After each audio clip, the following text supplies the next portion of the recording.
पाकिस्तान के मुश्किल हालात पाकिस्तान को इस दहाने पे पहुंचा देगा कि पाकिस्तान को सेल होना पड़ेगा और पाकिस्तान एक बार फिर इंडिया का पार्ट बन जाएगा। बड़ी बदकिस्मती से मैं कहना चाहूंगा कि अब पाकिस्तान के अंदर हम इस वक्त कंगाल हो चुके हैं। इवन पेंशन देने के लिए भी हमारे पास पैसे नहीं है। अब आईएमएफ हमसे ये मजीद डिमांड कर रहा है कि वो 65 अरब रुपए भी आपने अगले 2 माह में वसूल करने हैं, जो कि आपने छोड़ दिए थे फ्यूल प्राइस एडजस्टमेंट की बद में बिजली के बिलों में। अब आप अंदाजा लगाएं कि अगर वो 65 अरब रुपए भी अवाम के ऊपर डालेंगे तो अब अवाम का क्या हाल रहेगा, जो कि पहले ही। हमारा भी यही दिल है कि ये पाकिस्तान सेल आउट हो और दोबारा से इंडिया के पास चला जाए। हम हिंदुस्तान में पैदा हुए यहीं के हैं, चाहे आपने उसका पाकिस्तान बनाया हो, बांग्लादेश, नेपाल, लंका, कुछ भी। हमें एक 10,000 साल पुरानी तारीख और उसकी हिस्ट्री याद है। आप आए हैं किसी तुर्की घोड़े के ऊपर, टट्टू के ऊपर।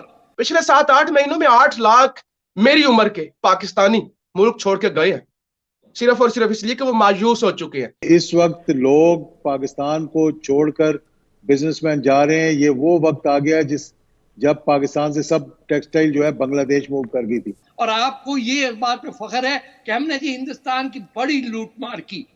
अरे जिनको उठा के बेचा तुमने, आज दुनिया डिटरमिन कर रही कि इंडिया क्या है और बाकी दुनिया क्या है। लोगों के पास यहाँ पे रोटी खाने के पैसे नहीं है। इतनी चीजें महंगी हो चुकी हैं। डॉलर इतना ज्यादा पाकिस्तान में महंगा हो चुका है, इवन डॉलर मिलते नहीं है पाकिस्तान में। डॉलर की प्राइस को छोड़े, डॉलर मार्केट में मिल ही नहीं रहा है। लोगों ने अपने बच्चों की फीसें भेजनी है, मार्केट में डॉलर नहीं है। एलसी खोलनी है, डॉलर नहीं है। ये तो मुल्क के साथ गद्दारी हो रही है। यानी शर्म से डूब के मरने की है कि 9 महीनों में पाकिस्तान के साथ जो हुआ है, हम यहाँ पे बैठ के रोते हैं। एक लिस्ट जिसमें 35 कंट्रीज ने अपना इंटरेस्ट शो किया है इंडियन रुपी में ट्रेड करने के लिए इंडिया के साथ। इवन की लिस्ट में ये बात भी शो की गई है कि ग्लोबल रिस्पेक्ट हासिल कर सकता है इंडियन रुपी इन। हेलो जय हिंद दोस्तों, एसपी न्यूज़ 91 में आपका स्वागत है। दोस्तों मैं आपको बता दूं कि पाकिस्तानी जो आवाम है अब पूरी तरीके से पाकिस्तान में रहते रहते परेशान हो गई है। वहाँ की सरकार से, वहाँ के टेररिज्म से अब पाकिस्तानी जो आवाम है, पाकिस्तानी जो पब्लिक है, वो पूरे तरीके से परेशान हो चुकी है। वो इसलिए क्योंकि वहाँ पर लोगों को परेशान किया जाता है। सुख सुविधाएँ जो बड़ी बड़ी कंपनियाँ थी वो सभी उखड़ करके वहाँ से चली गई हैं, क्योंकि वहाँ की जो कट्टर आवाम है वो क्या करती हैं, वहाँ की जो कंपनियाँ हैं उनको नुकसान पहुँचाती है, जिसकी वजह से जो वहाँ के आम जन लोग वहाँ पर रहते रहते परेशान हो चुके हैं। और साथ ही यही हाल पीओके का है। पीओके में भी जो लोग रहते हैं वो भी भारत में शामिल होने की मांग कर रहे हैं। और अब साथ ही साथ पाकिस्तान में भी ऐसा ही हो रहा है। और ये हुआ है सिर्फ और सिर्फ उसकी जहालत की वजह से, जो पाकिस्तानियों को मदर से छाप पढ़ाई गई है, और उसी का खामियाजा आज पाकिस्तान को भुगतना पड़ रहा है।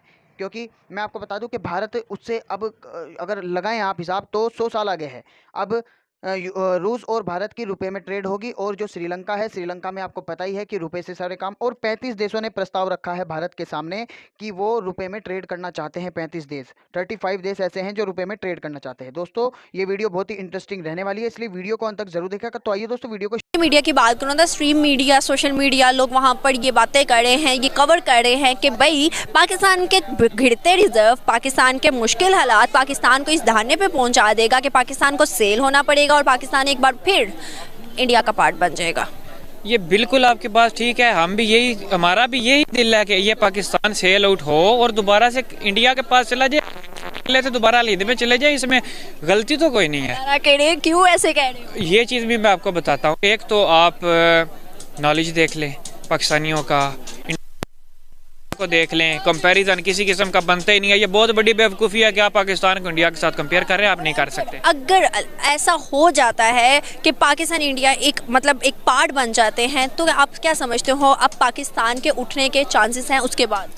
नहीं, उसके बाद कैसे चांसेस हो सकते हैं? हमें अभी कोई मिलकर भी नहीं उठ सकते। क्यों?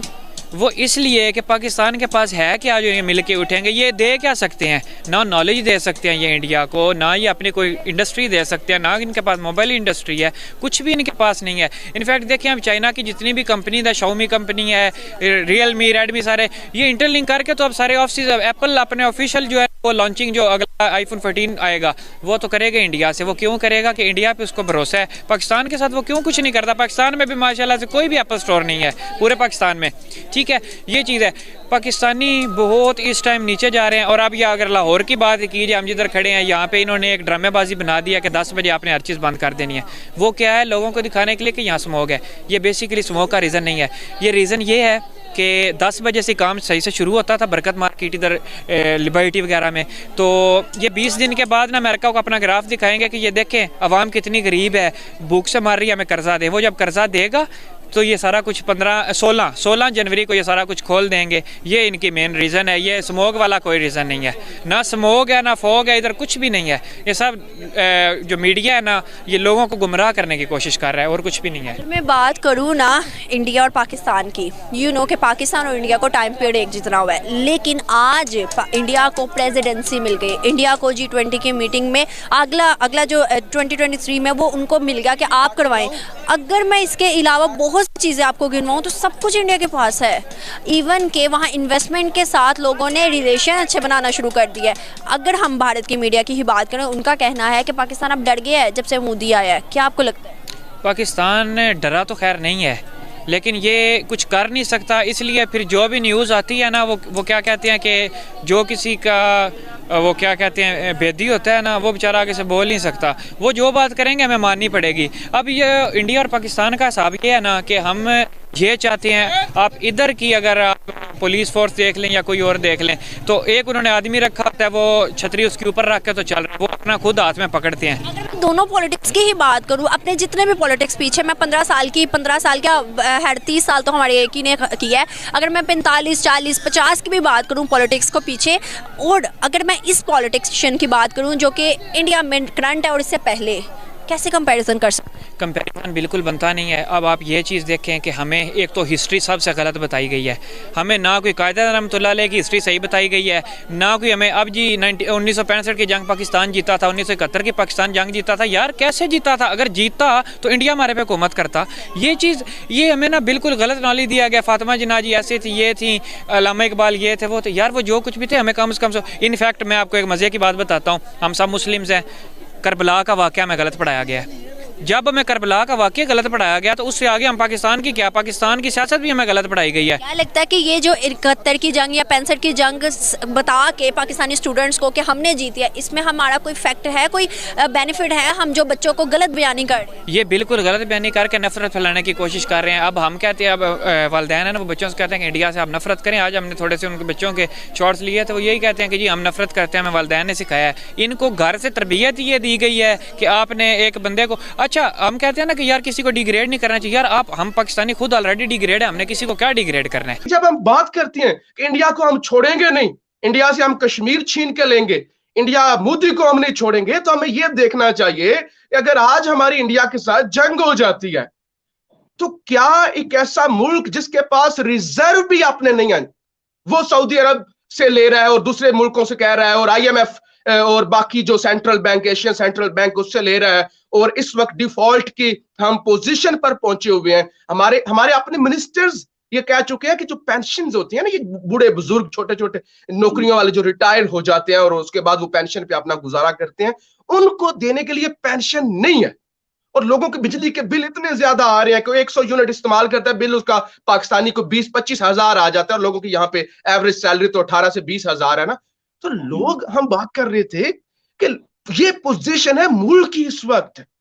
8 लाख, शर्मा जी, हमारी ये बड़ी सारी चीजें जो मैं अपने मुल्क की आपको बता रहा हूं, मुझे बड़ी शर्म आ रही है आपको बताते हुए कि जाहिर है हमारा मुल्क है ना, और यहाँ पे एक तासुर भी है पाकिस्तान में कि इंडिया हमारा दुश्मन है, और फिर शरीकों को या दुश्मनों को अपनी ये चीजें तो नहीं बताई जाती, लेकिन ये हकीकत है। कैसे है, पिछले 7-8 महीनों में 8 लाख मेरी उम्र के पाकिस्तानी मुल्क छोड़ के गए हैं, सिर्फ और सिर्फ इसलिए कि वो मायूस हो चुके हैं, सिस्टम से मायूस हो चुके हैं। ये अभी कल ही वो जो 2 दिन पहले बन्नू के अंदर हुआ, वो TTP यहाँ पे कंट्रोल से बाहर है, उधर से चमन के अंदर और अफगान बॉर्डर से हमें जो सिक्योरिटी का मसला है। तो इस वक्त 2 हमारे बड़े मसले हैं, एक सिक्योरिटी और दूसरा ये इकोनॉमिक सिक्योरिटी। ये दोनों चीजें इस वक्त जो है वो बड़ी हाई रिस्क पर है पाकिस्तान के अंदर, और इस वक्त ये सारी बातें करना इंडिया के अगेंस्ट और सारी चीजें ये सूट नहीं करती। इस वक्त बहुत बुरा हाल हो चुका है शर्मा जी पाकिस्तान का, और मुझे लगता है कि कोई भी इनकी कोई कामयाबी मैं गिनवा नहीं सकता। हाँ, ये कामयाबियां जरूर हैं कि पाकिस्तान के अंदर इन्होंने वो जो ताकतवर इंस्टीट्यूशन